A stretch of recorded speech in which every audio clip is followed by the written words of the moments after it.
Welcome to a new edition of To The Point. This evening we'll be discussing the aftermath of the National Youth Conference, which was held here in Egypt last week. Indeed, it was one of a kind. We did not hear before that a country initiates a conference to incorporate the minds of the future, the youth. Even in the most acclaimed democratic countries worldwide. This evening with a distinguished panel we'll be discussing what was achieved in their point of view in the conference. We have with us a representation of the young minds, so to speak. Joining me in the first segment of this evening's show is Mr. Ahmad Tourky, Head of the Investment and Finance Committee at the Egyptian Junior Business Association. A pleasure to have you with us this evening. Same to you. You attended the conference. Yes. And you incorporate the minds of the young, even though you have some gray hair, but you're still considered part of the young.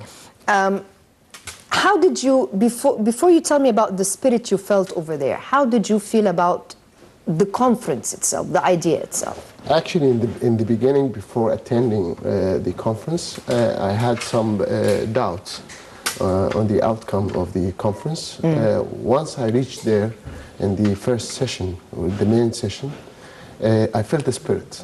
It was very positive. It was the message was strong. The participants, whether the government officials or the president himself heading all the main meetings, was very strong. Most of the session later on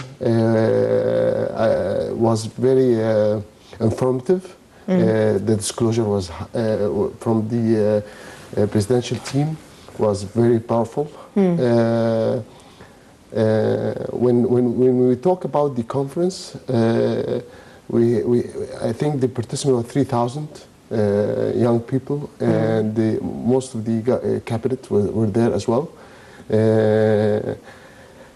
The delegation and the way they have conducted the conference, it was very organized, very structured. It was very impressive, and it gave me it was a good start, to be honest. All my doubts went away, shaded, and from there even myself and some of my colleagues were planning to leave the next day. But when it started and we felt the spirit and the young people, how they prevailed all the information for all the economic social activity issues related to the Egypt future, and they start to exchange ideas and the plan and how to overcome some of the obstacles and problems that we are facing in every segment or sector of the Egyptian society. I think even the ministers themselves, they got their attention. You know. The plans that you heard, for example, we have the Egyptian government presented a plan, a work plan or an action plan to the parliament for approval, and it was approved. And now those young minds are presenting, I don't want to say a different plan, but they're presenting their version of the plan. You're someone who has his hands, you're not a member of the government, but you have your hands immersed in business, so to speak.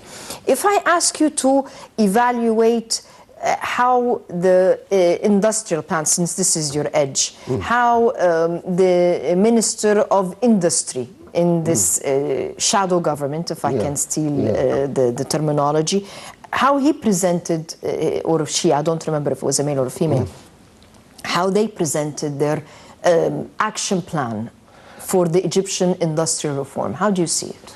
Actually, they have a mechanism. They have put mechanism, even the president himself, they put a mechanism for all the ministries where the youth will participate through a follow-up on all recommendations that came out of the sessions or the workshops that were attended, especially for the industrial section. First of all, when it came to the industrial, they have put lines where they have requested certain actions and a follow-up meetings with the president himself to ensure that all the recommendations that came up out of the committees to be followed up.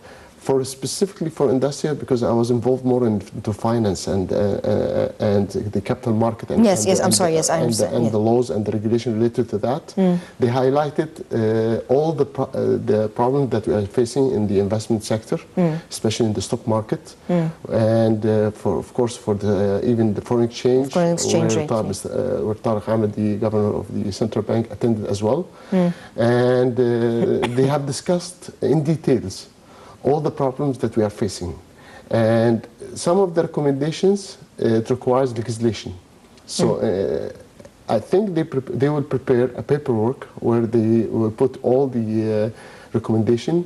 If it requires any legislation, it will go to the parliament. The recommendations, in your experienced point of view, taking into account that you're talking about people that some of them are working, others are not even yet in the workforce, and even if they are, they have really very limited years of experience, so to speak. Exactly. Now, you had someone that sat there and acted as the Minister of Finance and the Minister of Investment. Yeah. The young mind that presented his or her work plan for approval to their parliament, that young parliament. Did this plan make sense to you? Did you sense that maybe they have a vision of how we can get out of certain bottlenecks? The way they articulated, I mean, even the final statement of the president in his statements, the way they articulated, the way they will handle the recommendation, it shows that there is seriousness in execution and in follow-up. So it's not far away. It's 1 month follow-up. It's monthly meetings. So I think this shows that he will follow up. And to be honest, even the young people who participated and made all these presentations, I think they will not stop. They are young. They are aggressive.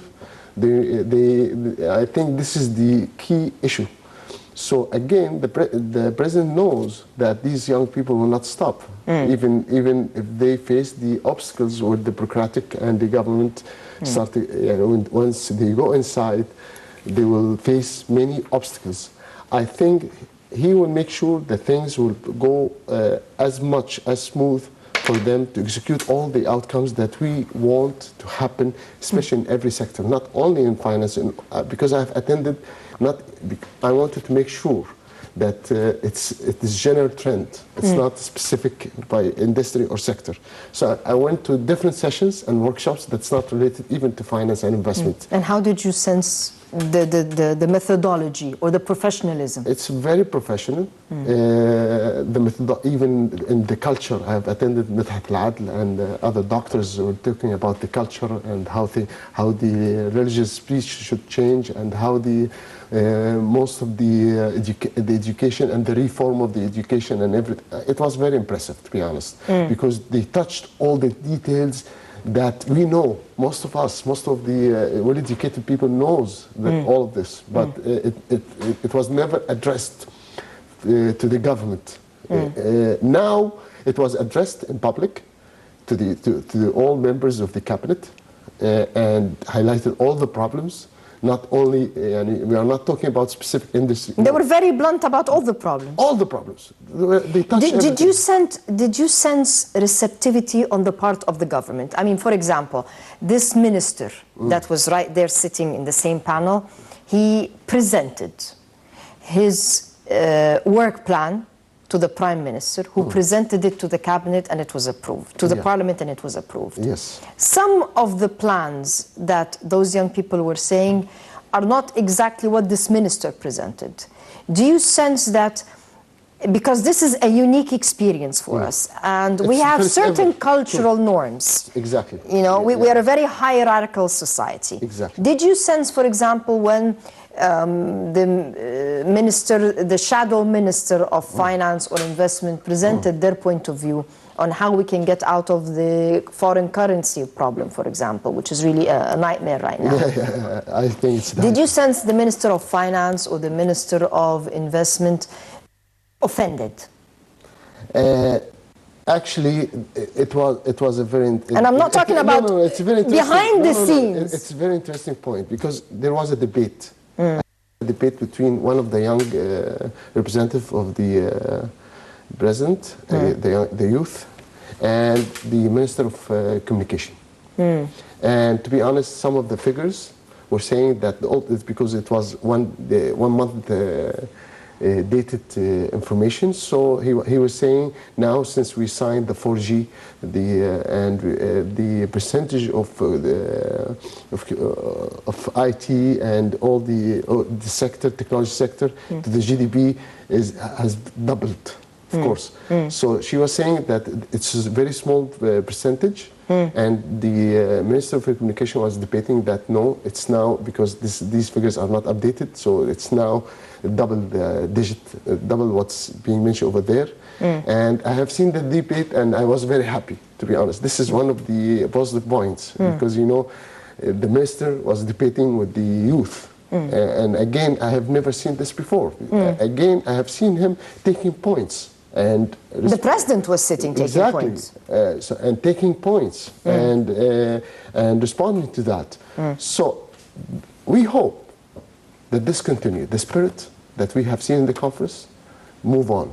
And we see... the president launched the spirit. Yes, because exactly, we have to give everybody his credit. He initiated something which 100%. Nobody else thought of initiating. 100%.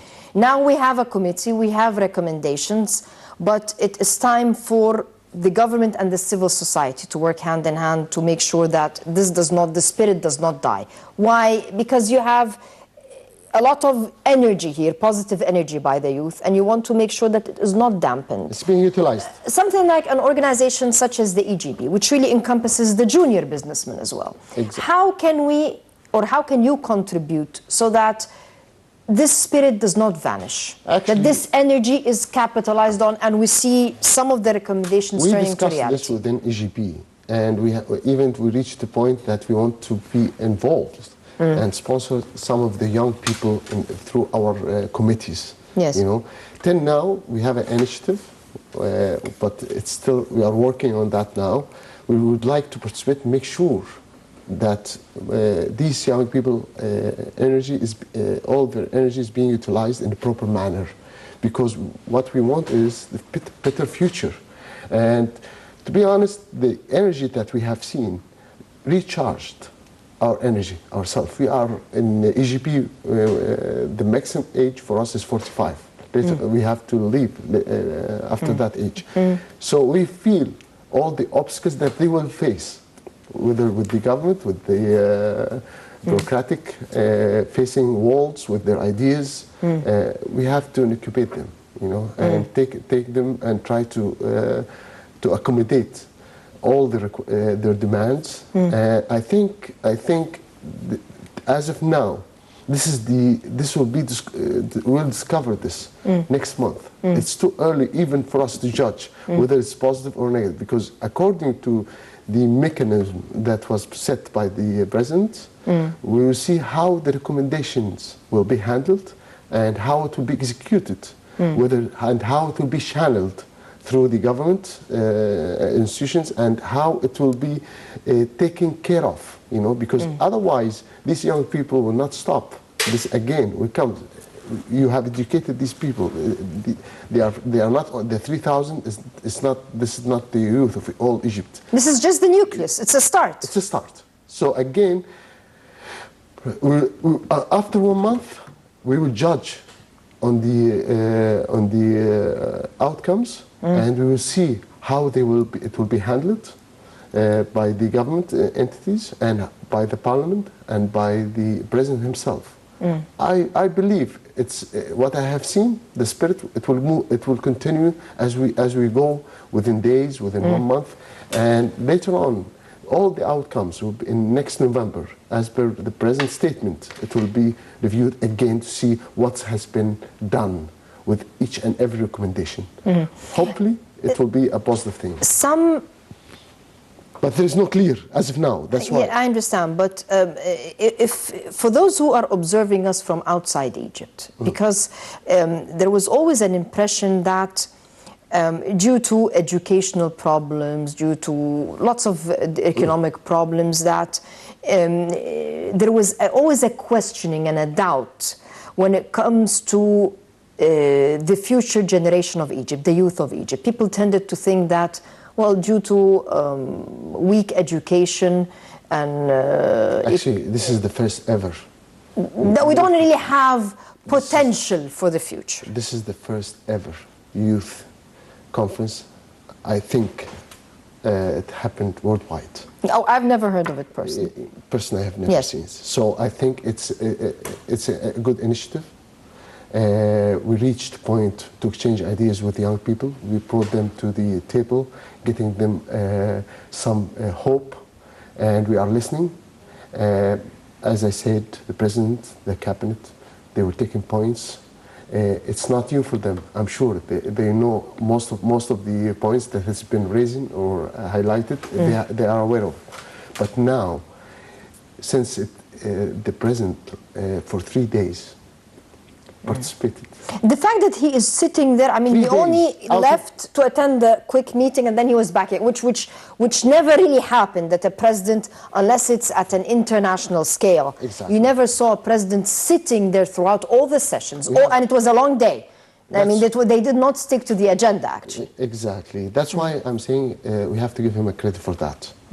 Now, what we want to see, who will sponsor these guys, and what's the outcome out of this conference. It's not a political conference, you know. It's not only a political agenda they have. No, actually, I feel it has a reform plan where you get 60% of the population to come back again and contribute to the overall future and planning of Egypt. This is the future of Egypt we're talking about.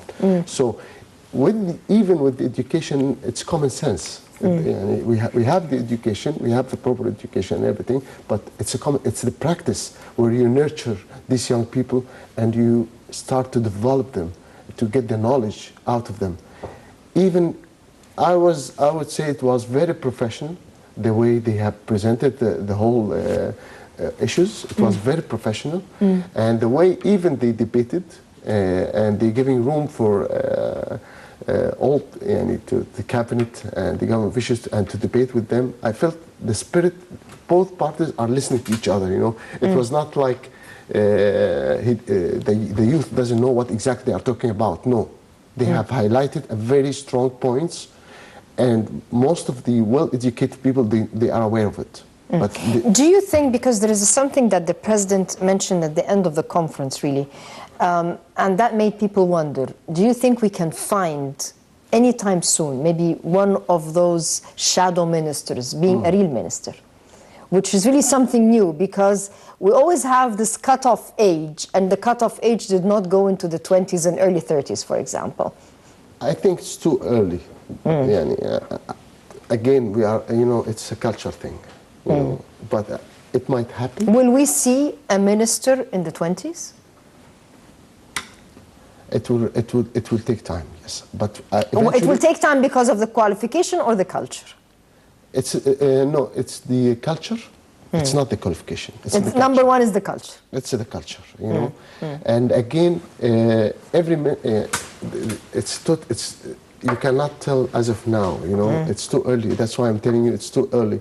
But the trial itself, it will respect it. I respect the trial, to be honest. And I feel we might see it within maybe, because you have to nurture these young people. And actually, now Egypt's facing a lot of, it's too tough for them as of now, you know. You never know. The way the perspective of things have changed a lot. With regard to what you see, we might see it. Well, we might see a 20 years old minister, we can see it. Well, I'm sure the perspective do not change just internally, but I think maybe the world's perspective of Egypt and its future has changed, so to speak. Mr. Ahmad Tourky, thank you very much for joining us. Thank you. We'll continue with Hope for the Future and the National Conference for Youth, and coming next we'll be discussing certain details. What have we proposed to reform agriculture, industry, and what have you will be under discussion in a few moments, so please stay with us.